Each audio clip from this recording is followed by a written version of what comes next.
l'école du jeu, en partenariat avec la boutique L'Imaginaire. Au-delà de vos attentes.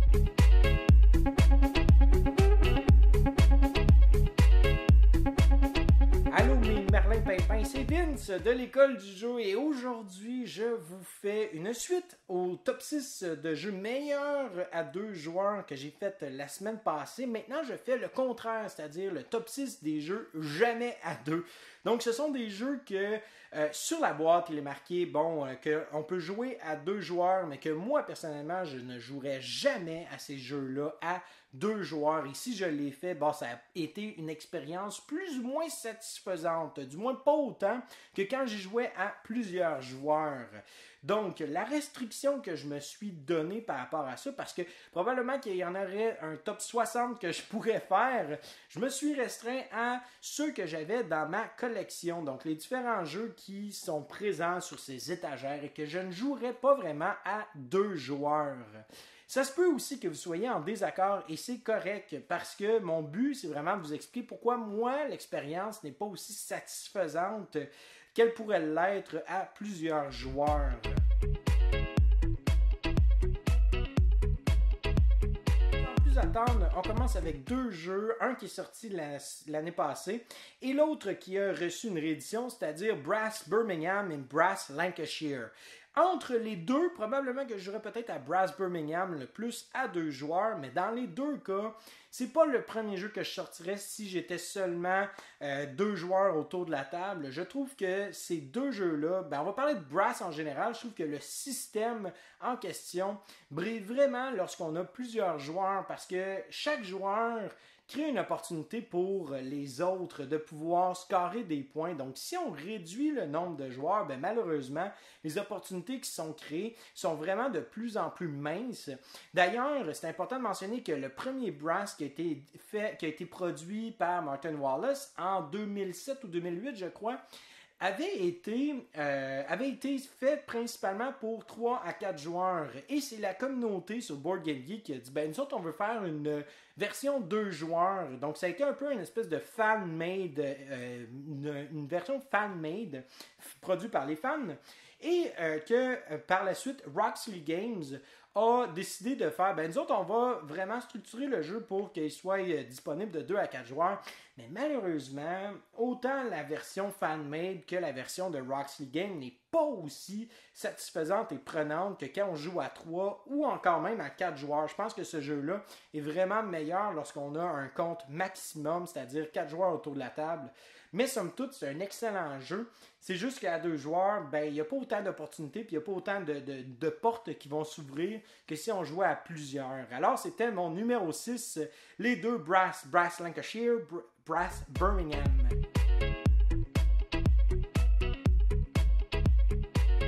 Mon numéro 5, en fait, je vais parler de ce jeu-là, je vais parler de Root, mais je pourrais parler de Vast ou encore Chaos in the Old World parce que ces trois jeux-là en question, ce sont tous des jeux de contrôle de territoire avec une asymétrie très très grande, mais je pense que le problème revient au même, c'est-à-dire que c'est encore une fois comme dans Brass, c'est la question d'opportunité que les autres vont créer pour toi, mais aussi l'espèce de balancier. On veut que dans Root, on puisse avoir une balance, un équilibre entre tous les joueurs. Donc, quand on est en 1 contre 1, la personne qui risque de prendre l'avance risque de la prendre très, très, très facilement et très rapidement. Aussi, j'ai l'impression que quand on joue à deux joueurs, l'expérience va remporter sur l'autre joueur. Donc, le joueur qui a le plus de parties derrière la cravate va gagner la partie. Tandis que, mettons, à plusieurs joueurs, mais là, après ça, on peut un peu tirer les cordes comme on veut. Donc, on peut commencer à déblatérer aux autres joueurs. Ah, faut que tu fasses attention à ce qu'il est en train de faire parce que telle chose, alors que toi, tu vas pouvoir passer en dessous de la table pour faire tes actions que tu voudrais bien faire. Donc, à ce niveau-là, l'interaction est vraiment présente et je pense que ce sont des jeux qui vont vraiment briller quand il y a une grande interaction, simplement parce que justement, ce que les autres font est tout le temps sujet à créer un espèce de conflit ou créer une opportunité pour les autres. Et c'est pour ça que je pense que Root, moi, je ne jouerais pas à deux joueurs. Je pense que cette course-là, jusqu'à 30 points, est comme un peu pas somnolente, mais à la limite, on dirait qu'on joue une partie d'échecs. On va placer nos pions, puis on va juste voir qu'est-ce que l'autre va faire. Puis surtout aussi, peut-être, je pense qu'il y a un manque d'équilibre aussi entre les différentes factions à 2 joueurs. Donc, on ne pourrait pas nécessairement jouer une faction ou une autre contre une autre parce que simplement, ça ne concorde pas ensemble. Donc, vraiment, moi, je pense que ce jeu-là, Root, est aussi vaste et Chaos in the Old World brille vraiment au maximum, au plein potentiel du nombre de joueurs. Et c'est pourquoi Root se retrouve dans ma position numéro 5. J'y jouerais peut-être un moment donné, mais peut-être ce serait juste pour essayer différentes affaires. Mais sinon, j'ai pas trop d'intérêt.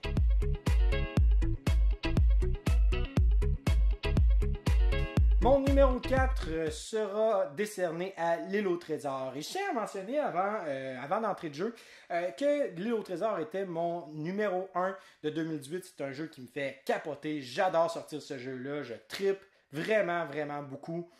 Mais quand j'y joue à 4 et à 5 joueurs, parce que c'est un jeu qui offre une ambiance, qui offre vraiment une surprise, un dynamisme autour d'une table quand on commence à avoir beaucoup de joueurs autour de celle-ci.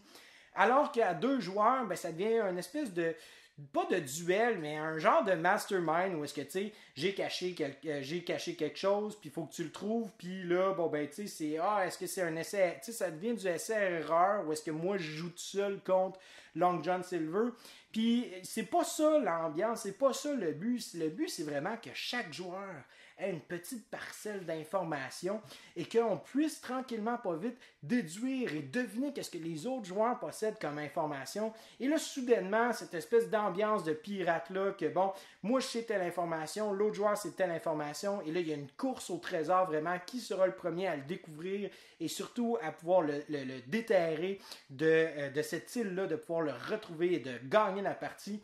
Il y a comme un aspect compétitif, mais en même temps semi-coopératif à plusieurs joueurs, qui malheureusement ne sera pas présent à 2 joueurs.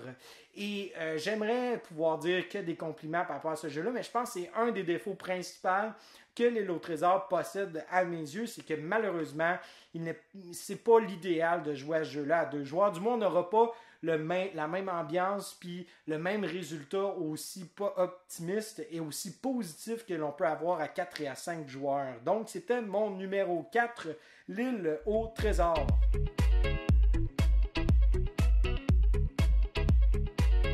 Mon numéro 3, je sors des sentiers battus énormément avec celui-ci et c'est un jeu qui date de 2011, je pense, par Martin Wallace, A Study in Emerald, First Edition. C'est un jeu qui mixe contrôle de territoire, deck building et finalement identité cachée. Et à la base, quand on regarde le contrôle de territoire, à moins que le jeu soit spécifiquement fait pour être à 2 joueurs, je ne pense pas que du jeu qui possède une mécanique de contrôle de territoire va être nécessairement sublime à 2 joueurs. Et au-delà de ça, quand on parle d'identité cachée, c'est très difficile. J'ai de la misère à concevoir, j'ai pas encore rencontré de jeu qui fait cette mécanique-là super bien à 2 joueurs seulement.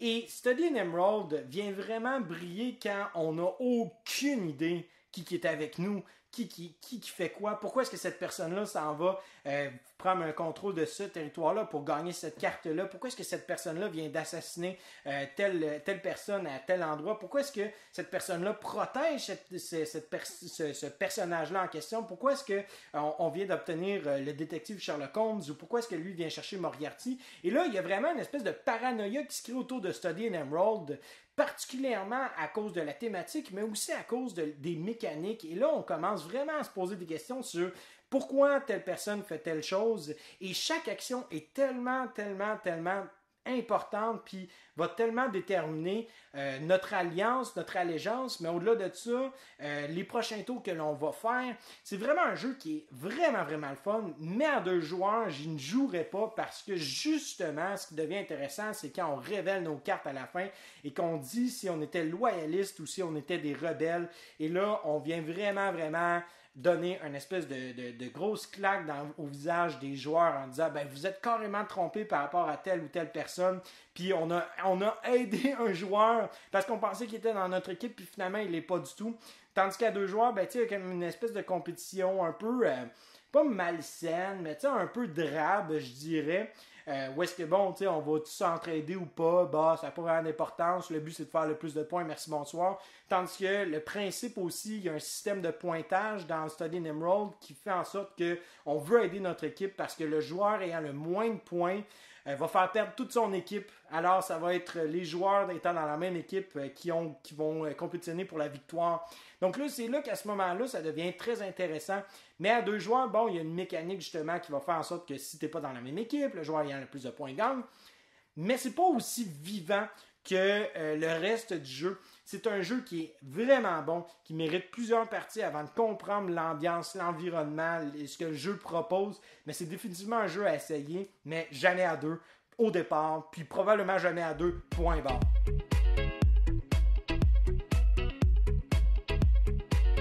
On continue de sortir des sentiers battus avec mon numéro 2, Tragedy Looper. Tragedy Looper, c'est un jeu qui nous fait penser à Time Stories. Dans le fond, là, j'aimerais ça peut-être le mentionner comme ça, c'est Time Stories avant Time Stories. Parce que dans Tragedy Looper, on est des détectives temporels qui allons voir un meurtre qui va se produire. Et il y a un joueur qui est le mastermind, qui est le joueur qui va commettre ce meurtre-là. Mais le meurtrier en question va faire son meurtre dans une circonstance très précise. Et les joueurs vont placer des cartes dans différents lieux, et ainsi que le mastermind. Et là, après ça, on va calculer un certain nombre de pointages. Et si à un moment donné, il y a une situation X qui arrive, alors le mastermind a commis son meurtre. Et s'il commet son meurtre, alors à ce moment-là, on recommence à nouveau la partie. Ben, pas la partie, mais simplement le scénario. Et là, on va recommencer encore une fois. On va jouer nos cartes de façon différente. Et surtout, les joueurs vont commencer à interagir les uns avec les autres. Mais il y a une petite restriction qui vient changer la donne complètement, c'est-à-dire que les joueurs ne peuvent pas communiquer clairement quelles cartes qu'ils vont placer dans chacun des lieux.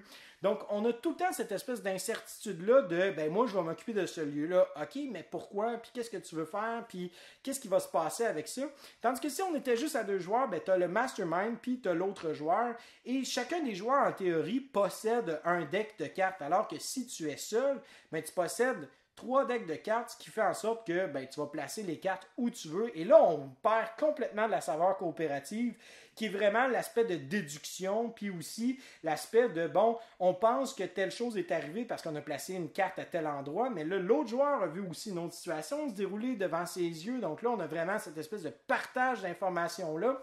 Mais malheureusement, à 2 joueurs, ben c'est simple, c'est vraiment juste, encore une fois, un principe de mastermind, entre guillemets, où est-ce que, bon, hein, j'ai fait de quoi? Est-ce que tu es capable de le trouver avant que moi je réussisse à gagner? Ben non, ben tant pis, tu as perdu, tu sais.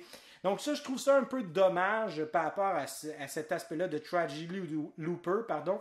Mais dès qu'on commence à jouer à 3 joueurs, à 4 joueurs, ce jeu-là est phénoménal. C'est vraiment, vraiment un bon jeu qui, malheureusement, a perdu beaucoup de sa popularité. Et je recommande chaudement ce jeu-là. Simplement, encore une fois, pas à 2 joueurs, vraiment. Allez checker ça, Tragedy Looper, surtout si vous aimez les jeux de déduction.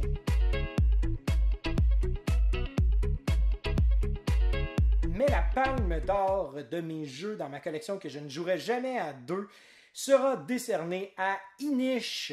Inish ou Inis, bref, peu importe de la région d'où vous venez. Ce jeu-là, Inish, c'est un de mes jeux préférés. Je dirais que c'est probablement un de mes jeux préférés de tous les temps. Surtout de contrôle de territoire, je trouve que vraiment il y a une saveur particulière. Mais à 2 joueurs, on oublie carrément ça. On oublie toute la question d'interaction. On oublie toutes les opportunités que les autres nous créent. Puis au-delà de ça, le système de combat devient vraiment drame parce que dans Inish, comment est-ce qu'on se combat? Ben, c'est simple. On va avoir une espèce de combat qui va se créer automatiquement lorsque un peuple va entrer sur un territoire où il y a d'autres peuples et que cette entrée dans ce territoire-là crée un conflit. Et le conflit peut se terminer de différentes manières, mais une des manières les plus particulières que le jeu offre, c'est vraiment, on demande aux joueurs avant de commencer le combat, est-ce que tu veux te battre ou non? Et si tous les joueurs d'un commun accord décident de terminer le combat, à ce moment-là, on n'a pas de combat qui se crée. Et ça à travers tout le combat. Donc, ça se peut qu'on tue quelques unités, puis qu'après ça, on fasse « OK, on fait la paix ». T'sais.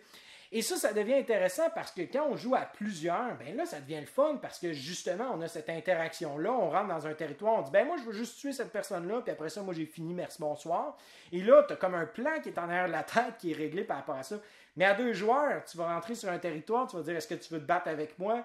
Oui ou non, puis c'est fini. Il n'y a comme pas de. Il y a pas de suivi, il y a pas d'enchaînement entre les différentes actions, puis ça devient vraiment juste une espèce de jeu où est-ce qu'on joue un contre l'autre, un peu à la manière des échecs, encore une fois, mais qu'au final, bon, il y a un peu une question de pige, hein, donc il y a une chance par rapport aux cartes des faveurs divines que l'on va piger.